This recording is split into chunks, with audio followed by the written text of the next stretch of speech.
September ಕ್ರಾಂತಿಯ ಕುರಿತಾಗಿ ಮಾತನ್ನ ಶುರು ಮಾಡಿದಂತಹ ರಾಜಣ್ಣ ಕೂಡ ಮುಖ್ಯಮಂತ್ರಿಗಳ ವಿಚಾರದಲ್ಲಿ ಮಾತನಾಡಿದ್ದಾರೆ. ಸಿದ್ದರಾಮಯ್ಯ ಅವರೇ 5 ವರ್ಷ ಮುಖ್ಯಮಂತ್ರಿ ಆಗಿರ್ತಾರೆ ಅಂತ ತುಮಕೂರಿನಲ್ಲಿ ಸಚಿವ ಕೆಎನ್ ರಾಜಣ್ಣ ಪುನರುಚ್ಚರಿಸಿದ್ದಾರೆ.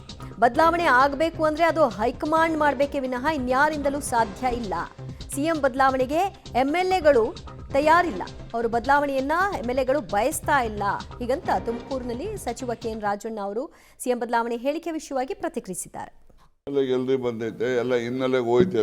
ಸಿಎಂ ಕ್ಲಾರಿಫೈ ಮಾಡಿಲ್ವೇನ್ರಿ? ಹೌದು, ಅವರೇ ಸಿಎಂ ಬದಲಾವಣೆ ಮಾಡಬೇಕು ಅಂದರೆ ಹೈಕಮಾಂಡ್ ಅವ್ರು ಮಾಡಬೇಕು ಅಥವಾ ಎಮ್ಎಲ್ಎಗಳು ಮಾಡಬೇಕು. ಎಮ್ಎಲ್ಎಗಳು ಮಾಡೋಕ್ಕೆ ತಯಾರಿಲ್ಲ, ಹೈಕಮಾಂಡ್ ಅವರು ಕೂಡ ಮಾಡೋಕ್ಕೆ ತಯಾರಿಲ್ಲ ಅಂತ ಅನ್ಕೊಂಡಿದ್ದೀನಿ ನಾನು. ಸಿಎಂ ನೋಡಿ, ದೆಹಲಿ ಭೇಟಿಗೆ ಅವ್ರು ಮುಖ್ಯಮಂತ್ರಿ ಇರೋದ್ರಿಂದ ಕೇಂದ್ರದಲ್ಲಿ ಕರ್ನಾಟಕ ರಾಜ್ಯದ ಸಂಬಂಧಪಟ್ಟಂತೆ ಮಂತ್ರಿಗಳನ್ನ ಭೇಟಿ ಮಾಡುವಂಥ ಅಗತ್ಯತೆ ಇರ್ತದೆ. ಅಲ್ಲಿ ಅವ್ರನ್ನ ಭೇಟಿ ಮಾಡಲಿಕ್ಕೆ ಹೋಗಿದ್ದಾರೆ. ಭೇಟಿ ಮಾಡೋಕ್ಕೆ ಹೋದಾಗ ನಮ್ಮ ಪಕ್ಷದ ಮುಖಂಡಗಳನ್ನ ಭೇಟಿ ಮಾಡ್ತಕ್ಕಂಥದ್ದು ವಾಡಿಕೆ ಅದು.